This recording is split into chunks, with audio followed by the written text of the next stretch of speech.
private conversation involving Shannon Sharpe has just been leaked, and it's nothing like the man we see on TV. If you say that one more time, I'm going to choke the shit out of you when I see you. Thank you. Okay. Well, I don't... You know what? Well, I don't want to be choked. Yes, you do. Who was on the other end of this call? Was this a joke taken too far, or the mask slipping on who he really is? Let's break it all down. The leaked audio and initial controversy. Recently, a disturbing leaked audio of Shannon Sharpe was revealed to the public, sending shockwaves throughout the sports world and beyond. This audio clip, running approximately 1 minute and 36 seconds, was released by attorney Tony Busby, who represents Gabriela Zuniga in her lawsuit against the former NFL tight end. The audio in question allegedly captures a heated argument between Sharpe and Zuniga, with Sharpe making what Busby described as disturbing, aggressive, and dangerous statements. According to the transcription of the audio, which was released on social media platforms and obtained by various news outlets, the exchange went as follows. You want to be a to me now, so. I don't want to be... Don't manipulate me. Oh, Lord have mercy. If you say that one more time, I'm going to choke the shit out of you when I see you. The recording continues with another disturbing exchange.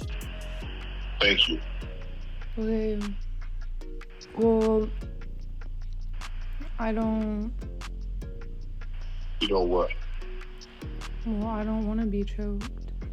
Yes, you do. And finally concludes with, I don't think you have a choice in the matter. Tony Busby claims this audio reveals the nature of Sharpe's relationship with Jane Doe immediately prior to the alleged assault. The release of this recording has amplified public interest in what was already a highly contentious legal battle. But to truly understand the significance of this audio leak, we need to step back and examine how this controversy began, long before this recording ever surfaced. The initial spark that would eventually lead to this explosive situation occurred several months earlier, on September 11, 2024. That day, Shannon Sharpe, who has built a successful post-NFL career as a sports analyst, famously appearing on ESPN's First Take, accidentally went live on Instagram during an intimate moment, resulting in NSFW not safe for work audio being broadcast to his followers. This accidental broadcast created immediate public embarrassment for Sharpe. His first response was to claim his account had been hacked, posting on X. Beware my at Shannon Sharpe 84 Instagram was hacked this morning. My team and I are working vigorously to figure this out. However, Sharpe later changed his story and admitted on his podcast, Club Shay Shay Nightcap, that the broadcast was indeed an accident. According to his explanation, he had thrown his phone on the bed while engaged in intimate activity, unaware that Instagram Live was active. On his podcast, Sharpe expressed his distress about the situation, stating, "Obviously I am embarrassed, I am extremely private, and for that audio to be heard by the world is not something I wanted." He also mentioned that he had contacted his agent, agency, and ESPN to explain the situation. While this incident initially appeared to be nothing more than an embarrassing mishap that would eventually fade from public memory, it would later be revealed as a key moment in the deterioration of Sharpe's relationship with Gabriela Zuniga, setting the stage for the legal battle that would follow.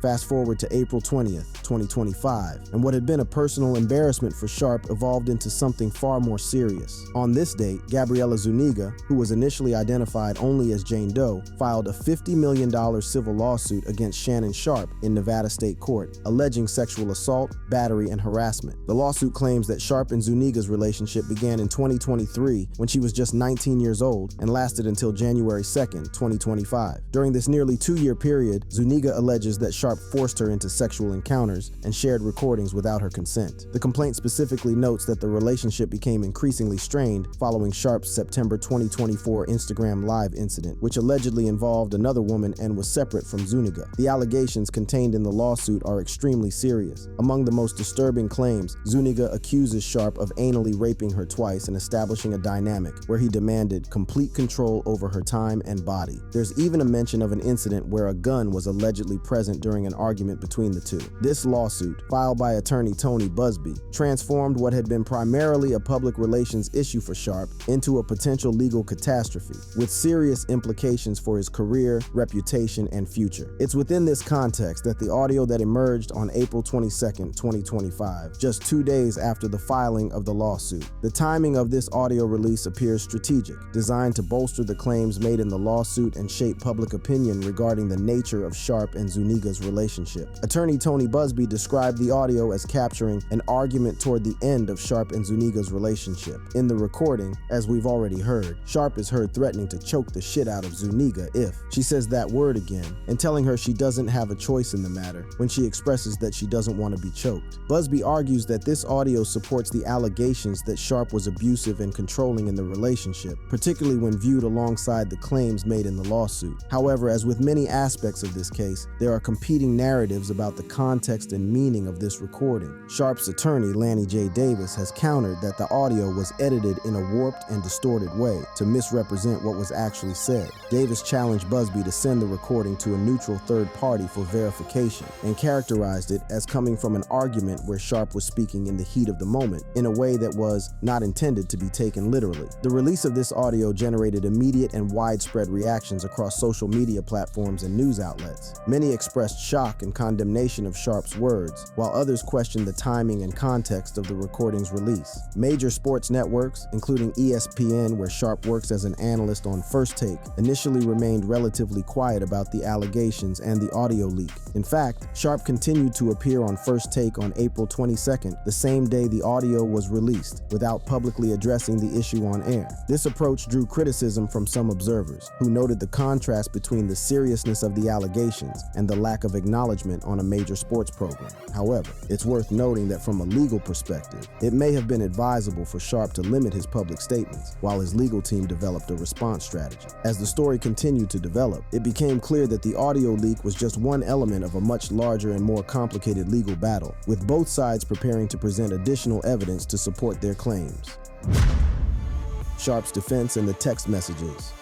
On April 22, 2025, the same day the audio leak was released, Shannon Sharpe took to Instagram to publicly address the allegations against him for the first time. In a video statement, Sharpe vehemently denied the claims and announced his intention to file a defamation lawsuit against Zuniga. In this video, Sharpe not only defended himself, but also accused Zuniga's attorney, Tony Buzbee, of targeting black men. This is all being orchestrated by Tony Buzbee, who has targeted Jay-Z.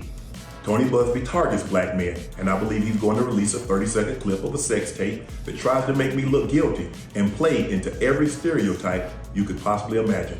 Sharpe stated firmly, maintaining that his sexual encounter with Zuniga was consensual and pointing to explicit text messages as evidence of this claim. Sharpe also addressed the audio leak directly, claiming that Buzbee's team had released only a heavily edited 30-second clip from what was actually a 10-minute-long recording. This allegation of selective editing echoes statements made by his attorney, Lanny J. Davis, who has consistently argued that the audio has been taken out of context to misrepresent the nature of Sharpe and Zuniga's relationship. Despite the serious nature of the allegations and the public attention surrounding the case, Sharpe made the decision to continue with his professional obligations, appearing on ESPN's First Take on the same day without addressing the controversy on air. This approach has been interpreted in various ways, some viewing it as an attempt to maintain normalcy and professionalism while the legal process unfolds, others criticizing it as an inadequate response to serious allegations. Perhaps the most compelling aspect of Sharpe's defense is the release of what his legal team describes as 44 pages of explicit text messages allegedly sent by Zuniga to Sharpe between 2023 and 2024.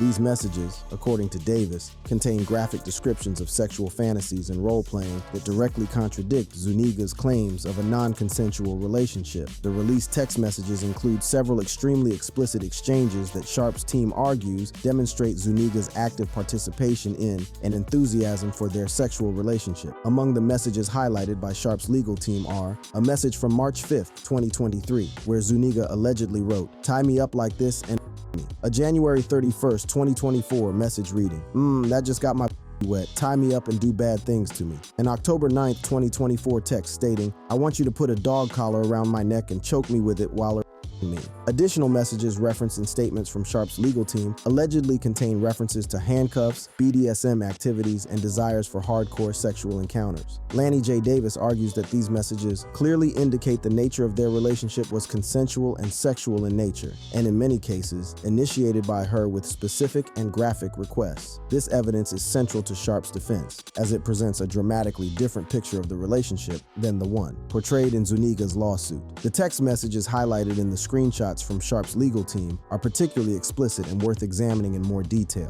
A November 23, 2023 message where Zuniga allegedly wrote, "Only if you put that baby gravy in me, then I can do whatever I want to me." A January 12, 2024 message stating, "I want to put my tongue in your and then marry her." An August 6, 2024 text reading, "That's my daddy, I want you to put a big black baby in me." An August 11th, 2024 message that said, "You better crave it because they're going to be stuck with it for life after you put a big black baby in me." Sharpe's legal team describes these messages as just a sampling of a broader pattern of graphic sexual communications initiated by Ms. Zuniga. They argue that the evidence paints a clear picture. This was a consensual adult relationship that included role-playing, sexual language, and fantasy scenarios explicitly requested by Ms. Zuniga. Beyond presenting evidence of a consensual relationship, Sharpe's legal team has also made serious counter-allegations against Zuniga, claiming that she attempted to blackmail Sharpe. According to Davis, Zuniga demanded $25,000 per cheek from Sharpe on January 1st, 2025, just one day before their relationship officially ended on January 2nd, 2025. This allegation is supported by a text message allegedly sent by Zuniga to Sharpe on January 1st, 2025 at 9 hours 50 minutes and 19 seconds p.m. UTC 8, which read, "I know you missed this big juicy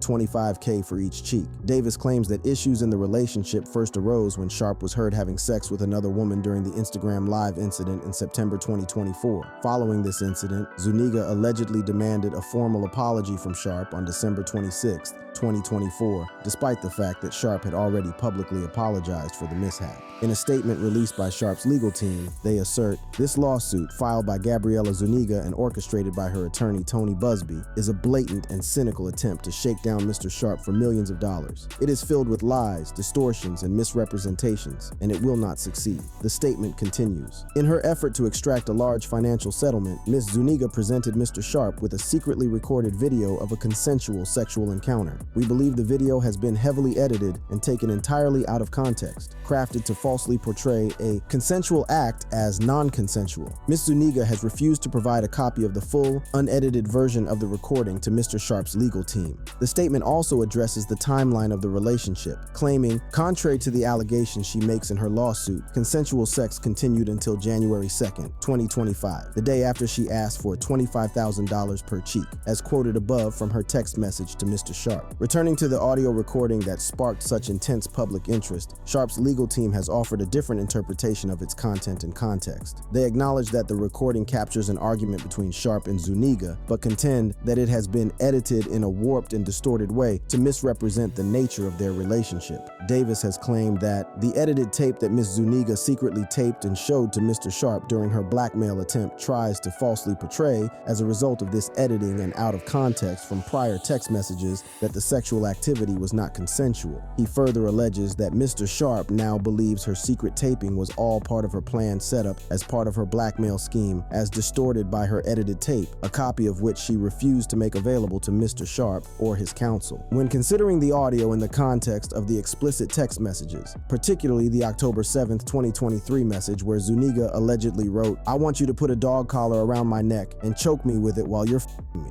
Sharpe's team argues that the threatening language heard in the recording takes on a different meaning, potentially referring to consensual BDSM roleplay rather than actual threats of violence. At the heart of this controversy are two completely contradictory narratives about the nature of Shannon Sharpe and Gabriela Zuniga's relationship. Zuniga's narrative, as presented in her lawsuit and supported by the leaked audio, portrays Sharpe as controlling, abusive, and sexually violent, forcing her into non-consensual acts and threatening her when she resisted. Sharpe's narrative, backed by the explicit text messages and his public statements, depicts the relationship as entirely consensual, with Zuniga actively participating in and initiating sexual activities, including explicit requests for BDSM practices. These competing narratives create a complex situation for outside observers attempting to understand the truth truth of what occurred between Sharpe and Zuniga. Both sides have presented evidence that appears to support their version of events, making it difficult to determine with certainty which account is more accurate without additional information or legal proceedings. What further complicates the situation is that both the audio recording and the text messages could potentially be consistent with either narrative, depending on their full context. The threatening language in the audio could be interpreted as evidence of abuse, as Zuniga's team suggests, or as part of consensual role play, as Sharpe's team claims. Similarly, the explicit text messages could represent genuine desires in a consensual relationship, as Sharpe argues, or could have been coerced or taken out of context, as might be suggested by Zuniga's team. Legal implications and the ongoing controversy. As of April 23, 2025, the lawsuit filed by Gabriela Zuniga against Shannon Sharpe is still in its early stages, with both sides gearing up for what promises to be a protracted and contentious legal battle. The $50 million civil lawsuit filed in Nevada State Court includes allegations of sexual assault, battery, and harassment, serious claims that, if proven, could result in substantial damages being awarded to Zuniga. At the same time, Sharpe has publicly vowed to file a defamation lawsuit against Zuniga, claiming that her allegations are false and have damaged his reputation. This counter-legal action adds another layer of complexity to the case, potentially creating parallel legal proceedings that could take months or even years to resolve. The core legal questions at the heart of this case revolve around consent, evidence, and credibility. Was the relationship between Sharpe and Zuniga consensual, as he claims, or abusive and coercive, as she alleges? How will the court interpret the seemingly contradictory evidence presented by both sides? And whose version of events will ultimately be deemed more credible by a judge or jury? Legal experts note that cases involving allegations of sexual assault or abuse within the context of an ongoing relationship can be particularly challenging to litigate, as they often involve nuanced questions about the nature of consent and how it can change over time. The existence of explicit text messages or other communications that suggest consent does not necessarily invalidate claims of abuse, as consent can be withdrawn at any time and abusive. Dynamics can exist even within relationships that have consensual elements. Similarly, threatening language captured in a recording needs to be evaluated within its full context. Was it part of a consensual role-play dynamic that both parties had previously agreed to, or was it a genuine threat that reflects a pattern of abusive behavior? These questions are not easily answered without a comprehensive examination of all available evidence and testimony. The leaked audio recording that sparked such intense public interest presents particular challenges as legal evidence. Both the contents of the recording and the circumstances of its creation are subject to competing interpretations. Sharpe's legal team has claimed that the recording was edited in a warped and distorted way, and has challenged Zuniga's team to submit it to a neutral third party for verification. This raises questions about the integrity of the recording as evidence. Has it been selectively edited to remove context that would change how the statements are interpreted? Is the 136 clip that was released representative of the full conversation, or has it been manipulated to support a particular narrative? There are also legal questions surrounding the creation of the recording itself. In some states, it is illegal to record a conversation without the consent of all parties involved, known as two-party consent laws, while in others, only one party needs to consent, known as one-party consent laws. Depending on where the recording was made and the applicable laws, there could be questions about its admissibility as evidence in court. Furthermore, Sharpe's legal team has alleged that Zuniga secretly recorded a consensual sexual encounter and has edited it to falsely portray a consensual act as non-consensual. They claim she has refused to provide a copy of the full, unedited version of this recording to Sharpe's legal team. If such a recording exists and is being withheld, this could become a significant issue in the legal proceedings, potentially leading to disputes over discovery and the obligation to share relevant evidence. While the legal battle is just beginning, the controversy has already had an impact on Shannon Sharpe's public image and could potentially affect his career as a sports analyst. Sharpe has built a successful post-NFL career, appearing on shows like ESPN's First Take and hosting his own podcast, Club Shay Shay. The allegations against him, especially if supported by evidence like the leaked audio, could damage his reputation and professional opportunities. Interestingly, Sharpe continued to appear on First Take on April 22nd, the same day the audio was released, without addressing the controversy on air. This suggests that, at least initially, ESPN did not remove him from his on-air role in response to the allegations. However, the history of media personalities facing similar allegations suggests that the situation remains precarious for Sharpe. In recent years, several high-profile media figures have have faced significant professional consequences following allegations of sexual misconduct, even before any legal proceedings were concluded. The court of public opinion often moves faster than the legal system, and networks and sponsors are increasingly sensitive to associations with controversial figures, particularly when the allegations involve sexual assault or abuse. Sharpe's strong denial of the allegations and his counterclaim of blackmail may help him maintain support among some viewers and colleagues. However, the graphic nature of the leaked audio and the seriousness of the allegations against him create a situation where his professional future remains uncertain, regardless of the ultimate legal outcome.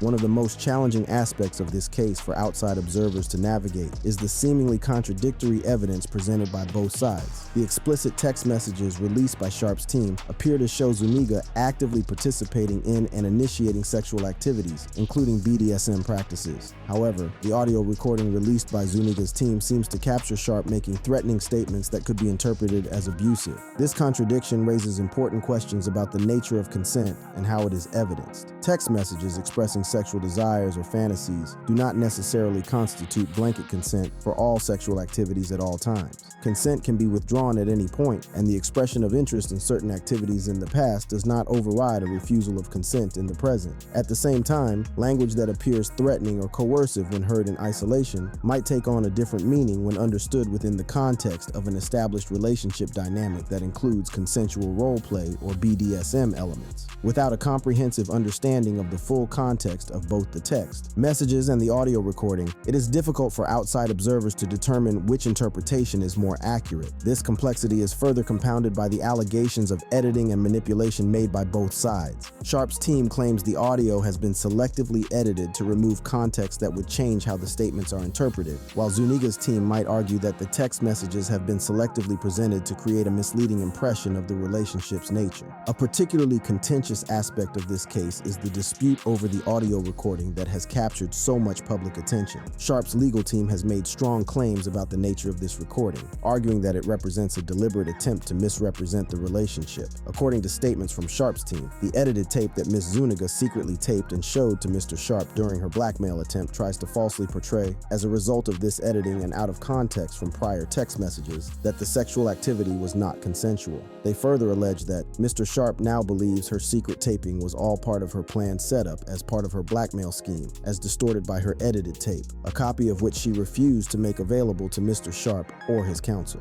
This allegation of premeditated recording with the intent to blackmail represents a serious counterclaim against Zuniga. If proven true, it would significantly undermine her credibility and the validity of the audio as evidence of abuse. However, as with many aspects of this case, the truth of these allegations remains contested, and outside observers lack the complete information needed to evaluate them fully. Sharpe himself has claimed that Busby's team released only a 30-second edited video, while the full video is actually 10 minutes long. This discrepancy in length, if accurate, raises important questions about what might be contained in the additional footage and how it might change the interpretation of the statements that have been made public. In his public and legal responses, Sharpe has maintained an unequivocal position regarding the allegations against him. His legal team states, Mr. Sharpe categorically denies all allegations of coercion or misconduct, especially the gross lie of and will not submit to what he sees as an egregious attempt at blackmail. He stands firmly by the truth and is prepared to fight these false claims vigorously in court. He looks forward to vindication through due process and a judgment based on the facts and the law. This categorical denial is significant, as it leaves little room for nuance or middle ground. Sharpe is not merely contesting specific details of Zuniga's account or arguing that there were misunderstandings. He is flatly rejecting the central allegations and characterizing the entire lawsuit as a blackmail attempt. Such an absolute position raises the stakes considerably for both parties. For Sharpe, if evidence emerges that substantiates any of Zuniga's core allegations, his categorical denial could significantly damage his credibility. For Zuniga, if she is unable to provide compelling evidence to support her claims, or if evidence emerges that supports Sharpe's blackmail allegations, she could face serious consequences, potentially including a successful defamation suit. Thank you for watching. If you enjoyed watching this video, click on one of the boxes playing on your screen to watch more similar content.